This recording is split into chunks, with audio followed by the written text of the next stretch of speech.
अहिले धेरैलाई मिर्गी रोग देखिएको छ। मिर्गी छारे रोग, कसैले बाख्रे रोग पनि भन्छन्। यो चाहिँ छटपटाउने, बेहोस हुने हुन्छ यो रोगमा, अनि मुखबाट फिँच फाल्ने पनि हुन्छ। यो मिर्गी रोग, जसलाई इङ्ग्लिसमा इपिलेप्सी नामले पनि चिन्छन्, त्यो रोगको औषधि के छ भनेर धेरैजनाले मलाई भनिरहनुहुन्छ। अब त्यो रोगमा मैले चाहिँ 3टा कुरा यहाँहरूलाई भन्छु। अब कतिजनाले त पत्याउनुहुन्न, नपत्याउनेलाई आफ्नै ठाउँमा छ, नपत्याउनुस्। नेपालको जडीबुटी हो, यसमा पावर छ। मेरो हातमा यो आँक छ, यसलाई अर्क भन्छन् संस्कृतमा, नेपालीमा आँक भन्छन्। यो शिवजीलाई चढाइन्छ। हिन्दीमा चाहिँ यसलाई मदार नामले चिनिन्छ। अब यसको फुल देख्नु भएको छ, यो फुललाई टिप्नुस्। तपाईहरुलाई लाग्ला यो खान मिल्दैन भनेर, खान मिल्छ। मैले खाएँ, के हुन्न खाएर। अब यसको फुललाई टिपेर तपाईले 72 घण्टा पानीमा राख्नु, डुबाउनुस्। अनि पानीमा डुबाइसकेपछि 72 घण्टापछि त्यो फुललाई तपाईले निकालेर सुकाउनु होला। सुकाएपछि त्यो फुललाई पाउडर बनाउनुस् छुट्टै। त्यो पाउडर बनेको पाउडर 10 ग्राम, त्यसपछि सुकमेलको बिउको पनि धुलो बनाउनुस् 10 ग्राम, 20 ग्राम भयो। 10 ग्राम यसको फुल, त्यो पनि 72 घण्टा पानीमा हालेर त्यसपछि सुकाएर 72 घण्टा पानीमै छोड्दिने। अनि बनाएको पाउडर, त्यसपछि सुकमेलको धुलो पनि 10 ग्राम, यसको पाउडर 10 ग्राम। त्यसपछि मिश्री हाल्नु होला 50 ग्राम, धागोवाला मिश्री हो। त्यो बिहान बेलुका पानी खाइसकेपछिको खाली पेटमा बिरामीलाई 1.5 ग्राम बिहान र 1.5 ग्राम बेलुका खान दिनु होला। त्यसले चाहिँ मिर्गीमा जुन छटपटाउने समस्या छ, त्यो बेहोस हुने, मुखबाट फिँज फाल्ने हो, त्यो चलन छ नि, हो त्यो चाहिँ यसले हटाइदिन्छ। मिर्गीको रोगीले 5वटा बेलको पत्तामा 3वटा मरिच हालेर बिहान खाली पेट, पानी खाइसकेपछिको खाली पेट, यो खाएको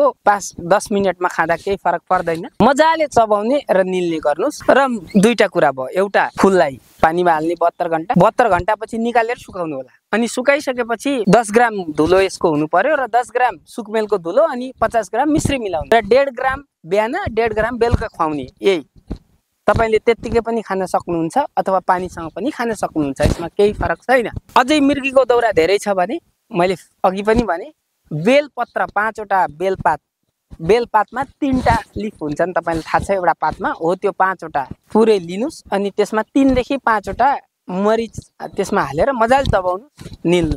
त्यसपछि यो चाहिँ पञ्चगव्य घृत हो, गाईको घिउबाट पहिला नुहाउनेमा। यसमा 5वटा चाहिँ दुध, दही, घिउ, नुहाउने, घिउको रूपमा नुहाउने, अनि गोबर रस, गौत मिलाएर, अनि त्यसमा ब्राह्मी, शङ्खपुष्पी आदि इत्यादि जडीबुटी हालेर मजाले पाक गरिन्छ। अनि शुद्ध गरिसकेपछि, सिद्ध गरिसकेपछि यो छानेर प्याकिङ गरिन्छ।